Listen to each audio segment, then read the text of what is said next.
Hello.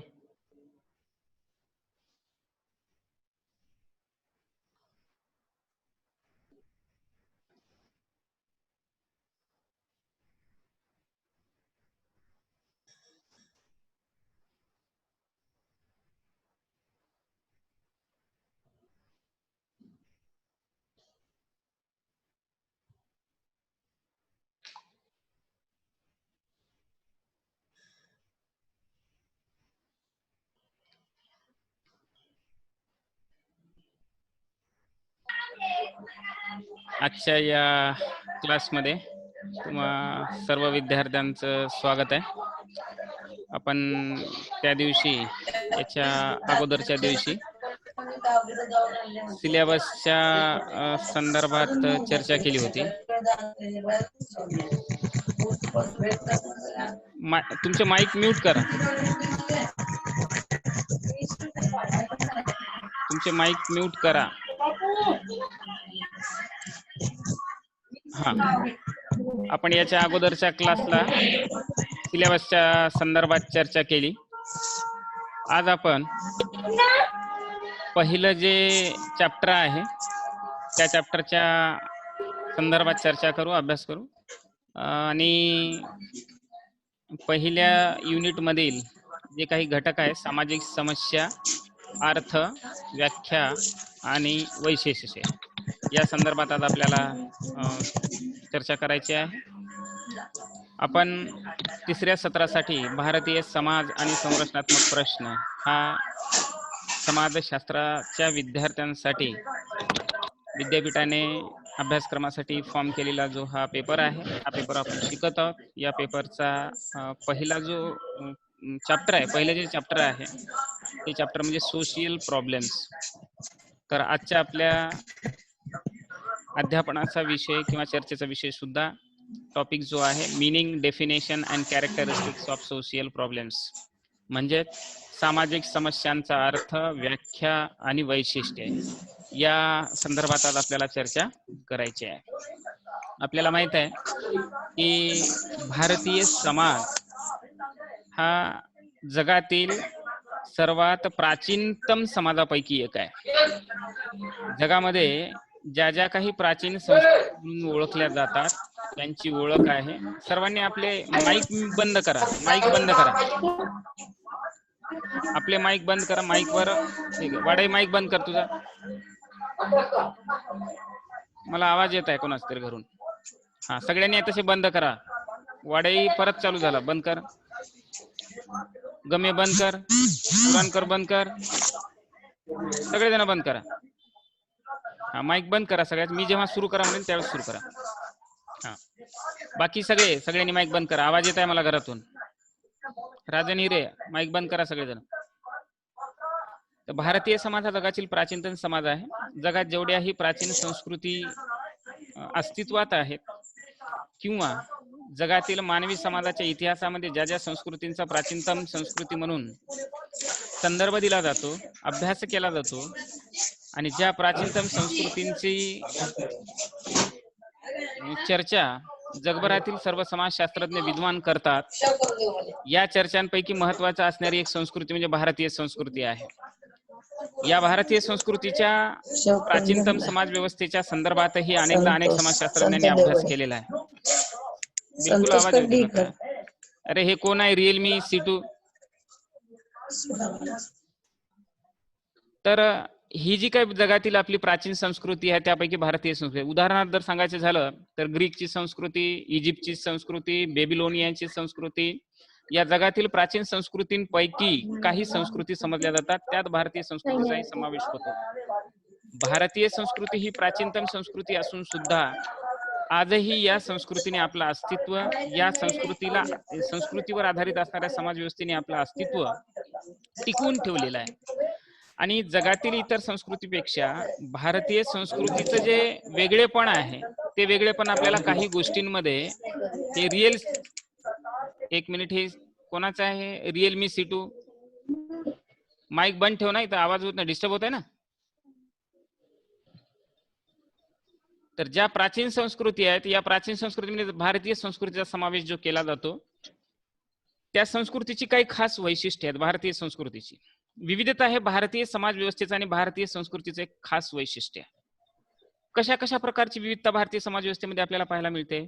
Bharatiya Samaj हा अनेक वंश, भाषा, धर्म, जाती, पंथ यासारख्या विविध घटकांनी मिळून बनलेला आहे. उदाहरण जर आपल्याला घ्यायचं असेल तर जगातले जे काही प्रमुख वंश आहेत, साधारणपणे भारतामध्ये 6 वंशाचे लोक अस्तित्वात असलेले आपल्याला पाहायला मिळतात. आर्य असतील, आर्यवंशी असतील, द्रविडन वंशी असतील, मेडिटेरियन असतील, ऑस्ट्रिक असतील, युरोपियन असतील. ही सगळ्या वंशाची जी लोक आहेत, ह्या सगळ्या वंशाच्या लोकांचं अस्तित्व भारतीय समाज व्यवस्थेमध्ये आपल्याला पाहायला मिळते. भाषांच्या बाबतीमध्ये भारतीय समाज व्यवस्थेमध्ये आपल्याला ही विविधताही पाहायला मिळते. साधारणपणे आपल्याला माहित आहे की काही भाषांना राजभाषेची मान्यता मिळालेली आहे आणि हिंदीलाही राष्ट्रभाषेची मान्यता मिळाली. भाषांच्या बाबतीमध्ये जर आपण पाहिलं तर साधारणपणे 20 ते 21 भाषा या अधिकृतपणे ज्यांना घटनात्मक दर्जा प्राप्त झालेला आहे अशा भाषांचा एवढ्या भाषा भारतीय समाज व्यवस्थेमध्ये वेगवेगळे लोक, वेगवेगळ्या प्रदेशातील, वेगवेगळ्या भूप्रदेशातील लोक हे बोलतात आणि त्यांचा व्यवहार करतात.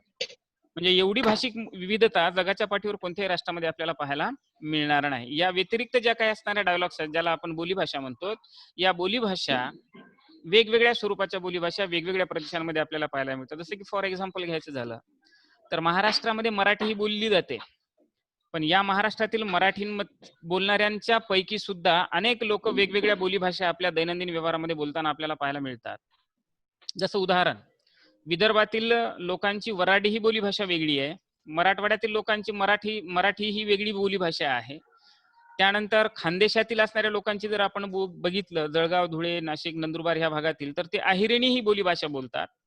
त्या व्यतिरिक्त जाती गणिक वेगवेगळ्या बोलीभाषा बोलताना आपल्याला पाहायला मिळतात. जसं की बंजारा समाजातील लोक ही त्यांची जी बोलीभाषा आहे ती बोलीभाषा उपयोगात आणतात. तर वेगवेगळ्या जाती, धर्माची, वंशाची, पंथाची लोक वेगवेगळ्या भाषांचा आपल्या दैनंदिन व्यवहारासाठी उपयोग करतात. म्हणजे भाषिक विविधता ही भारतीय समाज व्यवस्थेमध्ये मोठ्या प्रमाणात आहे.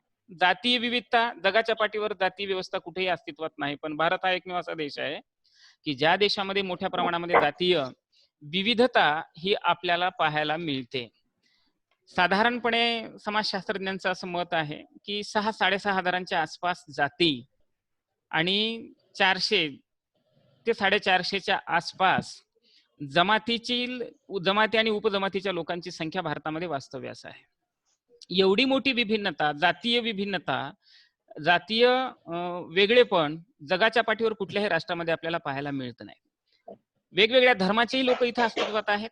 हिंदू आहेत, शीख आहेत, मुस्लिम आहेत, बौद्ध आहेत, पारशी आहेत, यहुदी आहेत. ह्या अशा वेगवेगळ्या प्रकारचे वेगवेगळ्या धर्माच्या लोकांचं अस्तित्वही भारतीय समाज व्यवस्थेमध्ये आपल्याला पाहायला मिळतं. वेगवेगळ्या पंथांच्या लोकांचंही अस्तित्व आपल्याला भारतीय समाज व्यवस्थेमध्ये पाहायला मिळतं. अशा वेगवेगळ्या धर्मातील वेगवेगळ्या पंथांची लोकही इथं आपल्याला अस्तित्वात असलेली पाहायला मिळतात. जसं की मुस्लिमांमध्ये शिया सुन्नी आहेत, बौद्धांमध्ये हिमयान आणि महायान आहेत.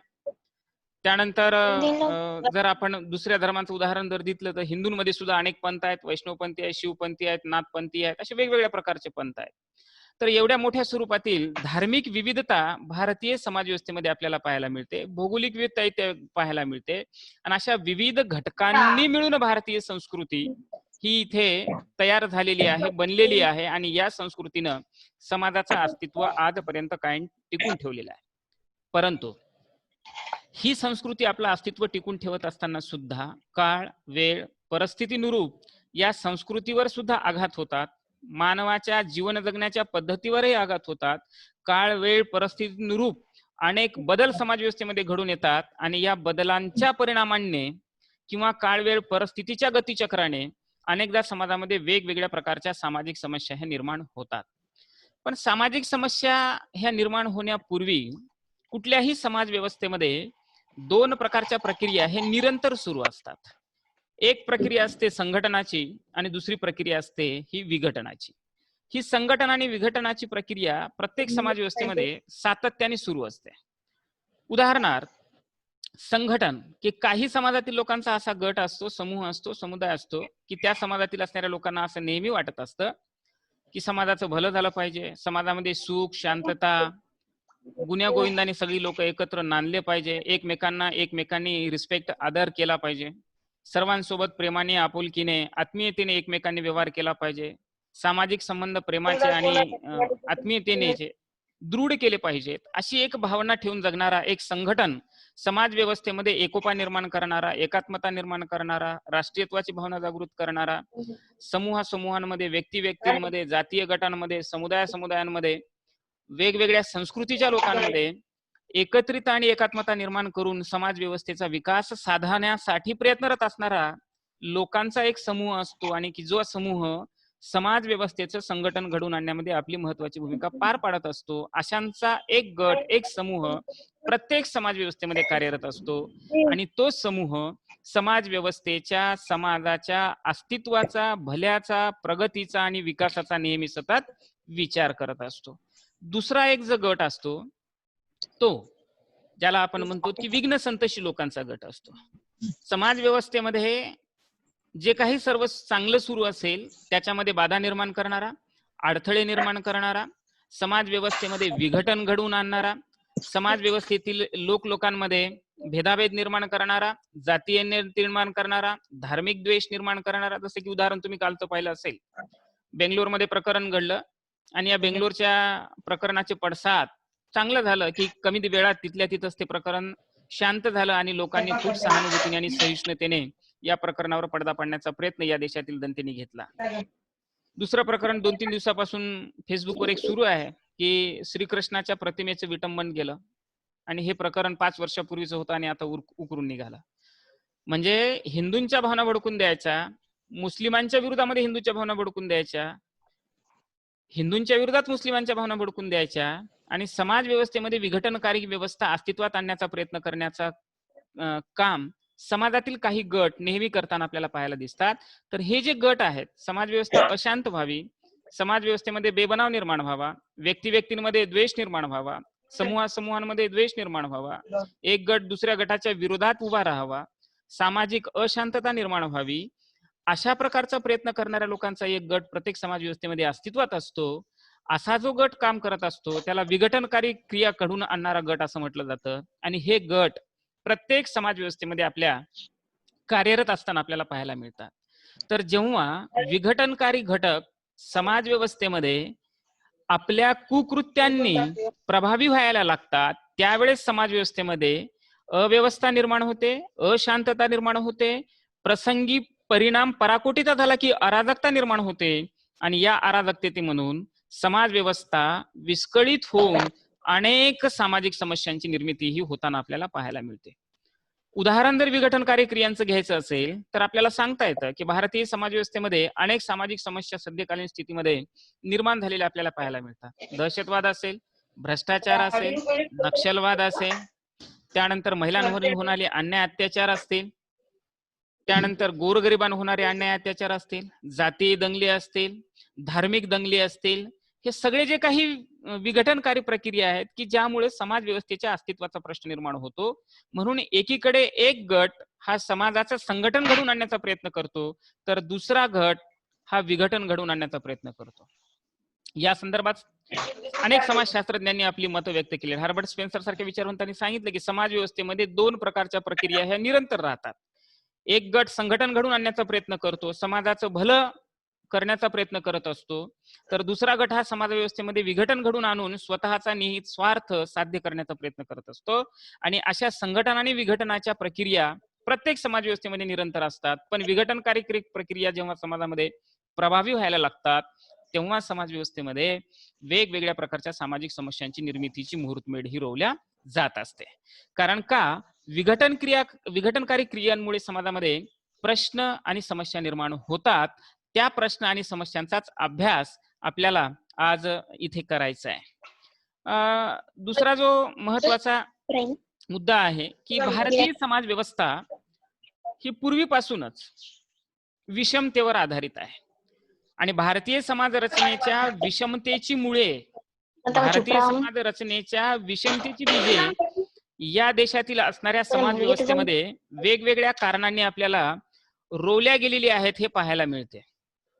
जसं उदाहरण जर घ्यायचं राहिलं तर भारतीय समाज व्यवस्थेच्या विषमतेच्या संदर्भात ज्या ज्या समाजशास्त्रज्ञांनी आपले विचार मांडले त्यामध्ये डॉक्टर बाबासाहेब आंबेडकर असतील, डॉक्टर जी.एस. घुरिये असतील, इतर अनेक समाजशास्त्रीय विचारवंत आहेत की ज्यांनी आपले विचार मांडत असताना सांगितले की भारतीय समाज रचनेच्या विषमतेचा पाया या देशातील असणाऱ्या वर्णव्यवस्थेत आणि जाती व्यवस्थेत रुजवल्या गेलेला आहे.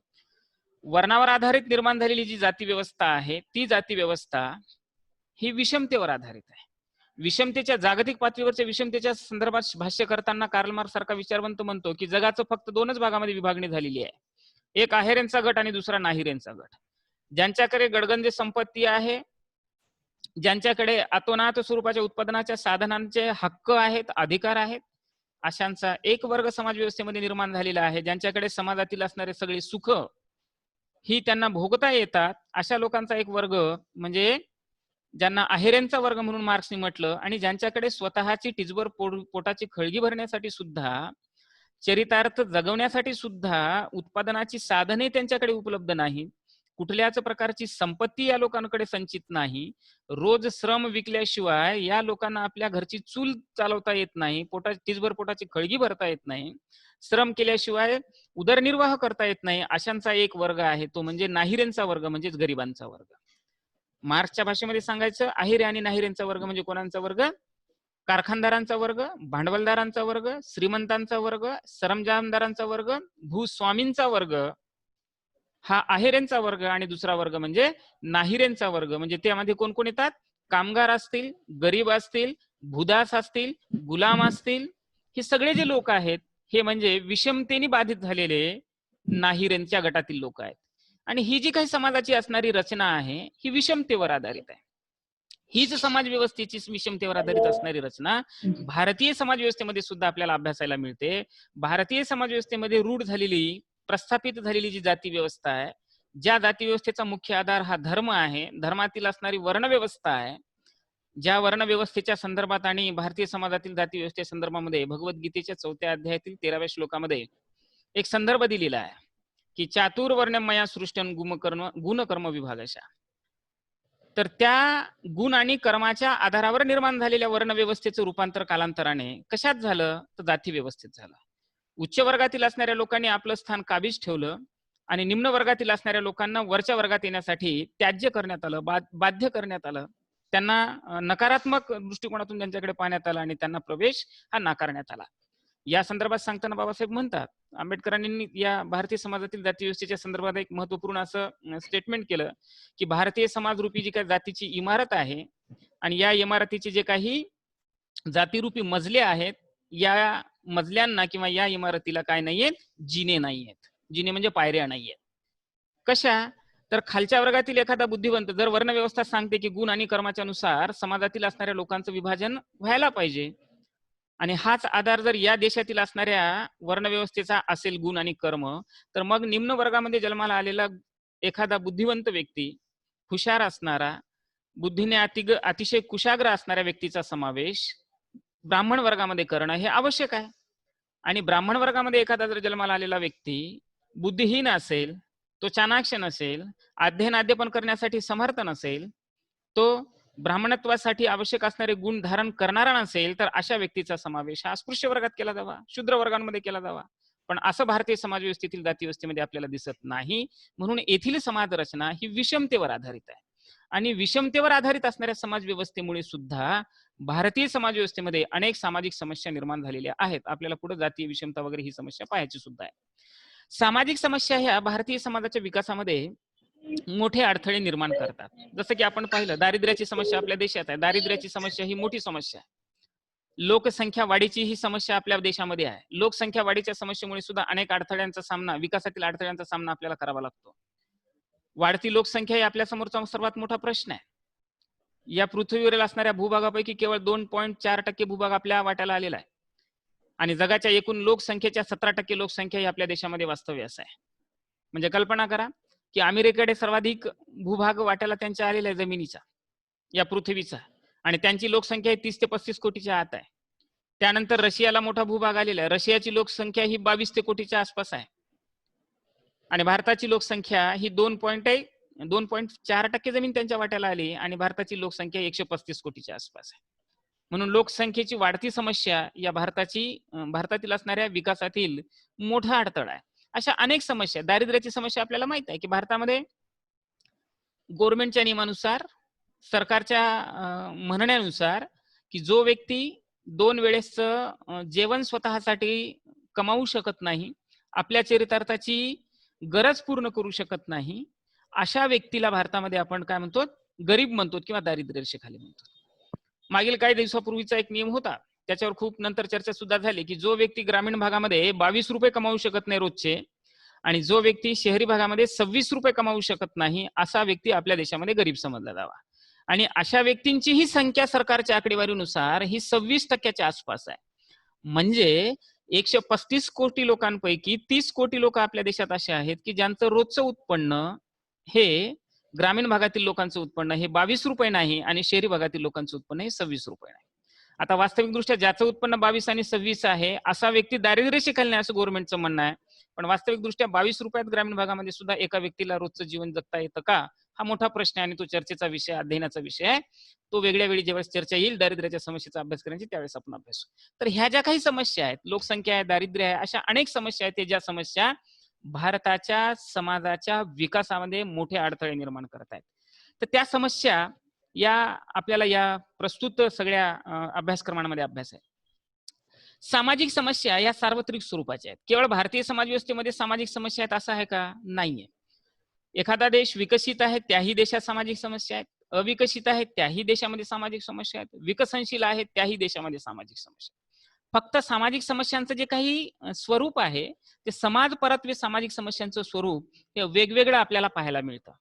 जसं की भारतामधील सामाजिक समस्यांचं स्वरूप हे वेगळं आहे. भारतामध्ये लोकसंख्या वाढीची समस्या आहे, म्हणजे इथे वाढती लोकसंख्या या देशातील असणाऱ्या विकासातील मोठा अडथळा आहे. पण न्यूझीलंड सारख्या आणि ऑस्ट्रेलिया सारख्या देशामध्ये लोकसंख्या वाढली जावी यासाठी सरकार तिथं प्रयत्न करत आहे, लोकांना प्रोत्साहन देत आहे. आणि भारतामध्ये लोकसंख्या कमी व्हावी यासाठी सरकार प्रयत्न करत आहे. सरकारने घोषित केलं की 2005च्या नंतर ज्या व्यक्तीला 2 पेक्षा जास्त अपत्य जन्माला आलेले असतील तो व्यक्ती सरकारच्या कुठल्याही योजनेचा आणि सुविधेचा फायदा घेऊ शकत नाही. त्याला निवडणूक लढता येत नाही, त्याला सरकारी नोकरी लागत नाही, सरकारच्या कुठल्याही अनुदानाचा त्याला फायदा घेता येत नाही. अशा प्रकारचा कडक नियम भारतामध्ये सरकारने केला. ऑस्ट्रेलिया, रशिया, न्यूझीलंड ही राष्ट्र आपल्या देशातील लोकांच्या माध्यमातून लोकसंख्या ही वाढली जावी यासाठी दाम्पत्य जीवनामध्ये जीवन व्यतीत करणाऱ्या लोकांसाठी वेगवेगळ्या सुविधा देतात. मुलं जन्माला आल्यानंतर त्यांच्यासाठी विशेष योजना त्या राष्ट्रांमध्ये आखल्या जातात. म्हणजे लोकसंख्या वाढीची समस्या भारतात आहे, रशिया, ऑस्ट्रेलिया, न्यूझीलंड मध्ये आहे का? नाही. म्हणजेच काय तर समाज परत्वे सामाजिक समस्यांचं स्वरूप हे वेगवेगळं असतं. जसं की भारतामध्ये आपण पाहतो की घटस्फोट घेणं हे चूक मानलं जातं, कायद्यात्मक तरतूद आहे. पण घटस्फोट घेणं हे भारतीय विशेष करून हिंदूंच्या असणाऱ्या विवाह पद्धतीमध्ये घटस्फोट घेणं हे चूक मानलं जातं, अपशकुन मानलं जातं. घटस्फोटित जीवन जगणाऱ्या लोकांकडे नकारात्मक दृष्टिकोनातून पाहिलं जातं. पण पाश्चात्य समाज व्यवस्थेमध्ये एका पुरुषाचे संपूर्ण त्याच्या हयातीमध्ये 4-4 लग्न होतात. एका स्त्रीचे एका पुरुषासोबत किंवा एका स्त्रीचे अनेक पुरुषांसोबत अनेक लग्न होतात आणि त्या गोष्टी तिथे ऍक्सेप्ट केल्या जातात. पण भारतीय समाज व्यवस्थेमध्ये ही व्यवस्था आपल्याला पाहायला मिळत नाही. म्हणजे घटस्फोटाची समस्या भारतामध्ये महत्वपूर्ण आहे, ती समस्या पाश्चात्य म्हणजे अमेरिकन सारखा असणाऱ्या समाज व्यवस्थेमध्ये महत्वपूर्ण आहे. म्हणजे समाज परत्वे सामाजिक समस्यांचं स्वरूप हे वेगवेगळं असतं. सामाजिक समस्या ह्या समाज सापेक्ष असतात. जसं मी आताच तुम्हाला सांगितलं की प्रत्येक समाज व्यवस्थेतील असणाऱ्या ज्या काही सामाजिक समस्या आहेत समाज सापेक्ष आहेत. भारतामध्ये दारिद्र्य कोणाला म्हटलं जातं? तर ज्या व्यक्ती स्वतःचा चरितार्थ भागू शकत नाही, आपल्या दैनंदिन गरजाची पूर्तता करू शकत नाही, आपल्यावर आश्रित असणाऱ्या लोकांच्या टिचभर पोटाची खळगी भरू शकत नाही, अशा व्यक्तीला भारतामध्ये दारिद्र्य म्हटलं जातं. पण हीच दारिद्र्याची असणारी कसोटी, दारिद्र्याची असणारी बीपीएलची जी काय असणारी रेषा आहे, ज्याला आपण बीपीएल म्हणतो, आपल्या देशामध्ये बीपीएलची एक कन्सेप्ट आहे, त्याला आपण बिलो पॉवर्टी लाईन म्हणतो, दारिद्र्याखालील रेषा. एक रेषा गव्हर्नमेंटने ओढलेली आहे आर्थिक घटकांच्या माध्यमातून की ज्या व्यक्तीचं उत्पन्न याच्या खाली आहे तो व्यक्ती दारिद्र्य. पण अमेरिकेसारख्या देशांमध्ये किंवा विकसित असणाऱ्या राष्ट्रांमध्ये दारिद्र्याची हीच संकल्पना, हीच व्याख्या लागू तिथे होते असं सांगता येतं का? होऊ शकतं की अमेरिकेमध्ये दारिद्र्य कोणाला म्हटलं जातं की जो व्यक्ती त्याच्या दरवर्षीच्या असणाऱ्या संपत्तीमध्ये 10% वाढ करत नाही, जो व्यक्ती साधारणपणे आपल्या असणाऱ्या उत्पन्नामध्ये 10% अधिक उत्पन्न मिळवू शकत नाही, असा व्यक्ती त्या देशामध्ये दारिद्र्य आहे. म्हणजे ज्याच्याकडे उदाहरणार्थ फॉर एक्झाम्पल 2 कोटीची संपत्ती आहे आणि त्या व्यक्तीने आपल्या असणाऱ्या एकूण 1 वर्षभराच्या उत्पन्नामध्ये 20 लाखाचं उत्पन्न जर त्यांनी वाढवलं नाही तर अमेरिकेमध्ये त्या व्यक्तीला गरीब समजलं जातं. पण भारतामध्ये असं समजलं जातं का की ज्या व्यक्तीचं एकूण वर्षाचं उत्पन्न हे 20 लाख आहे, अशा व्यक्तीला साधारणपणे सरकारच्या कुठल्याच सोयीसुविधांचा फायदा मिळत नाही आणि त्या व्यक्तीला उच्च उत्पन्न गटातील असणारा व्यक्ती म्हणून ओळखलं जातं. ज्या व्यक्तीचं 20 लाख रुपये उत्पन्न आहे, साधारणपणे त्या व्यक्तीला गव्हर्नमेंटला 3-3.5 लाख रुपयापर्यंत आपल्या उत्पन्नाचा टॅक्स पे करावा लागतो. म्हणजे काय, की सामाजिक समस्या ह्या समाज सापेक्ष असतात. भारतामध्ये लिव्ह इन रिलेशनशिपची संकल्पना ही इथं मान्य नाहीये. सुशांत सिंगचं प्रकरण आपण ऐकत आहोत, पाहत आहोत, टीव्हीवर रोज पाहत आहोत, 24 तास तेच सुरू आहे वेगवेगळ्या चॅनेल्सवर. Rhea Chakraborty live in relation मध्ये त्याच्यासोबत राहत होती आणि ती समस्या आणि त्या रिया चक्रवर्तीवर संशयाची सुई ही फिरवल्या जात आहे आणि ईडी, सीबीआय, मुंबई पोलीस तपास करत आहेत की सुशांत सिंग राजपूतनी आत्महत्या कशी केली. लिव्ह इन रिलेशनशिपला कायद्यात्मक मान्यता ही भारतीय समाज व्यवस्थेमध्ये मिळाली नाही. होमोसेक्शुअल रिलेशनची कन्सेप्ट सुद्धा भारतामध्ये मान्य नाहीये, पण पाश्चात्य राष्ट्रांमध्ये मान्य आहे. स्त्री स्त्री किंवा पुरुष पुरुष हे एकत्र पती पत्नी सारखे होऊन जीवन जगू शकतात, पण भारतीय समाज व्यवस्थेमध्ये त्याला अनैसर्गिक मानल्या गेलेला आहे. कलम 370च्या संदर्भात चर्चा नेहमी होते.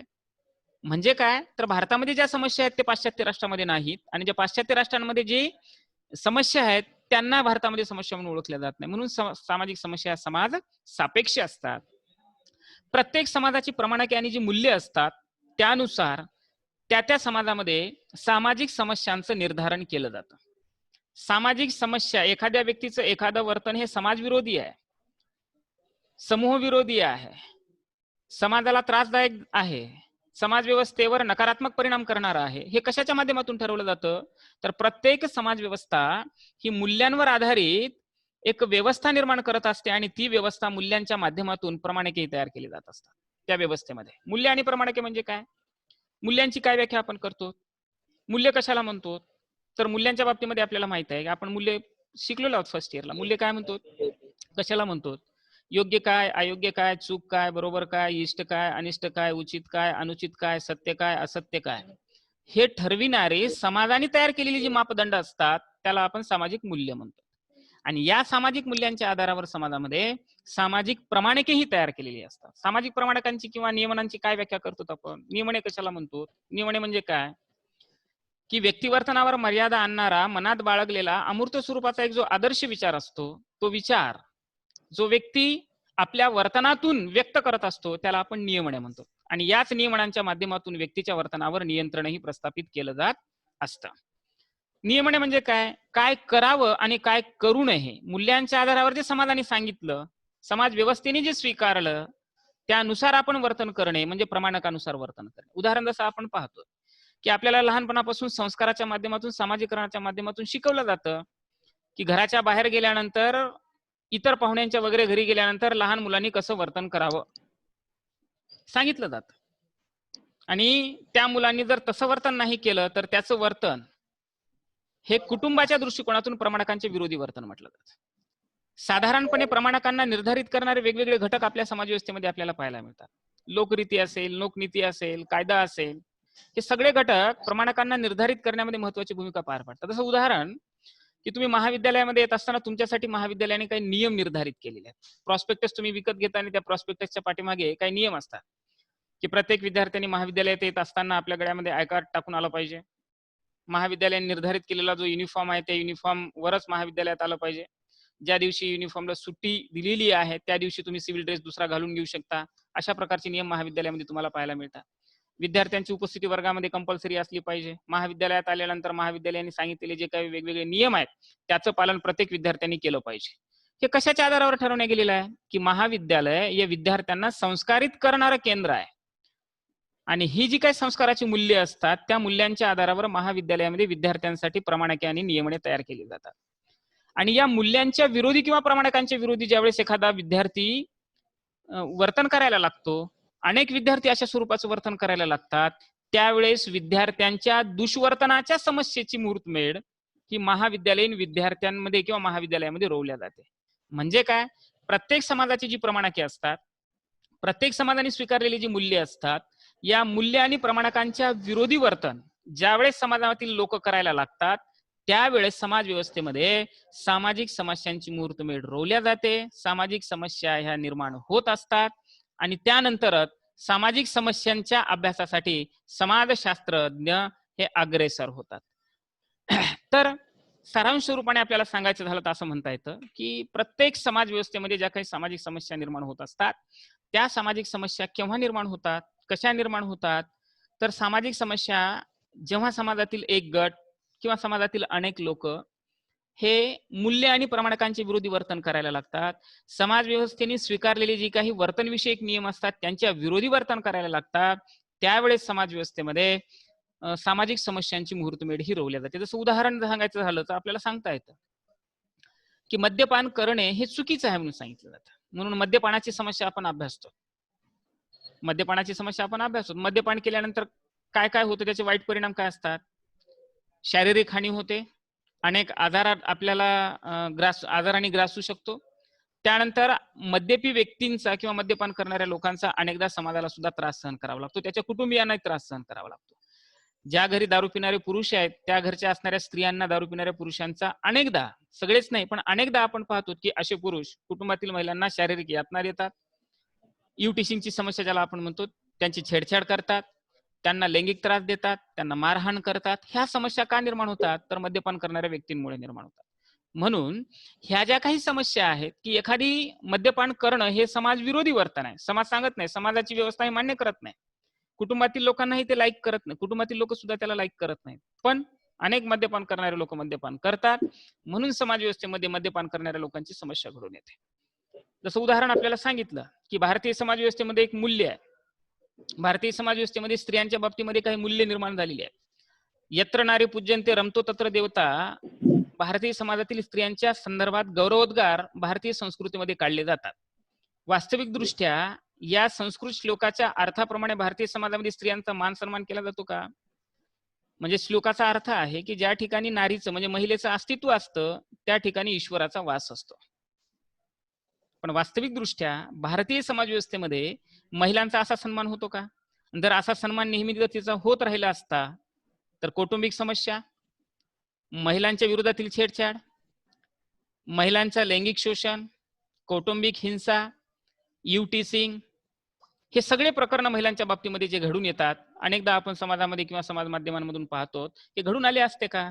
नाहीये. म्हणजे जी मूल्य समाज व्यवस्थेने स्वीकारली, जी मूल्य समाज व्यवस्थेने सांगितली, जी प्रमाणके समाज व्यवस्थेने तयार केली, त्या प्रमाणकानुसार आणि मूल्यानुसार समाजातील लोक वर्तन जेव्हा करत नसतात तेव्हा समाज व्यवस्थेमध्ये सामाजिक समस्यांची निर्मिती ही होत असते. म्हणून सामाजिक समस्या या समाज व्यवस्थेच्या विकासातील मोठा अडथळा ठरत असतात. केवळ 2.5 मिनिट शिल्लक राहिले, पहिली एक व्याख्या आपण पाहू. आता आपण पाहू सामाजिक समस्यांच्या व्याख्या. पहिली व्याख्या प्रोफेसर रिचर्ड्स यांनी तयार केली. रिचर्ड म्हणतात की समाजातील अनेक सदस्यांच्या हातून घडणाऱ्या आक्षेपार्ह आणि अनावश्यक वाटणाऱ्या वागणुकीच्या पद्धती म्हणजे सामाजिक समस्या होत. समाजातील अनेक सदस्यांच्या हातून, एक लक्षात घ्या की एखाद्या व्यक्तीने समाज विरोधी वर्तन केलं, समाजाच्या प्रमाणकांच्या विरोधी वर्तन केलं, समाजाच्या मूल्यांच्या विरोधी वर्तन केलं, समाज व्यवस्थेने स्वीकारलेले जे काही वर्तनविषयक नियम आहेत त्याच्या विरोधी वर्तन केलं तर ते वर्तन त्या व्यक्तीचं सामाजिक समस्या बनत नाही. का बनत नाही? त्या व्यक्तीचं ते वर्तन विचलनात्मक वर्तन निश्चित आहे, पण त्या व्यक्तीचं ते वर्तन सामाजिक समस्या बनत नाही. मग सामाजिक समस्येमध्ये त्या वर्तनाचं रूपांतर केव्हा होतं? जेव्हा त्या व्यक्तीसारखंच वर्तन समाजातील अनेक लोक करायला लागतात आणि या अनेक लोकांच्या वर्तनाचा परिणाम समाजातील अनेक लोकांना भोगावा लागतो, त्यावेळेस त्यांच्या वर्तनाचं परिवर्तन सामाजिक समस्येमध्ये होतं. ह्या व्याख्या पाहिल्यानंतर मी तुम्हाला सामाजिक समस्येच्या निर्मितीची प्रक्रिया सुद्धा नंतर सांगणार आहे, शेवटी त्यावर आपण चर्चा करू. म्हणजे समाजातील अनेक सदस्यांच्या हातून घडणाऱ्या आक्षेपार्ह, म्हणजे उदाहरणार्थ 100 लोकांची लोकवस्ती आहे, 50 घरं तिथं आहे आणि त्या 50 घरांमध्ये एकच व्यक्ती मद्यपान करणार आहे, तर त्या गावामध्ये किंवा त्या असणाऱ्या लोकवस्तीमध्ये दारू पिणाऱ्या लोकांची समस्या अस्तित्वात आली असं आपण म्हणू शकत नाही. पण त्याच 50 घरांपैकी 25 किंवा 30 घरातील लोक ज्यावेळेस प्रत्येक पुरुष हा मद्यपान करायला लागतो आणि मद्यपान करून कुटुंबातील असणाऱ्या लोकांना त्रास द्यायला लागतो, त्यावेळेस मात्र निश्चितच एक व्यक्ती जेव्हा मद्यपान करत होता ती सामाजिक समस्या नव्हती, ती विचलनकारी वर्तन होतं, विघटनात्मक वर्तन होतं, सामाजिक समस्येकडे त्याची वाटचाल होती. जसं आपण म्हणतो की कांदे असतात आणि कांद्यांमध्ये एक नासका कांदा ठेवला की आपोआप बाकी कांदे सुद्धा नासत असतात. ही समस्या मद्यपी व्यक्तींसोबत आहे. जो त्याचा सोबती असणारा दारू पिणारा व्यक्ती नसेल तर तो आग्रह करतो की एखाद्या वेळेस पी, काय होत नाही. आग्रह त्याला करतो आणि ज्यावेळेस तो एक व्यक्ती एखाद्या वेळेस सुरुवातीला प्यायला सुरुवात करतो आणि नंतर त्याला ती लत लागते, सवय लागते आणि मग पुन्हा तो त्याला म्हणतो सराईत पिणारा होतो आणि त्याच्यातून एक व्यक्ती दुसऱ्याला, दुसरा तिसऱ्याला, तिसऱ्या चौथ्याला अशा प्रमाणे त्यांची एक लिंक लागते आणि अनेक व्यक्ती मद्यपान करणारे मद्यपी बनतात. म्हणजे काय? अनेक सदस्यांच्या हातून चुकीचं काम ज्यावेळेस घडतं, आक्षेपार्ह वर्तन घडतं, अनावश्यक वाटणाऱ्या ज्या काही वागणुकीच्या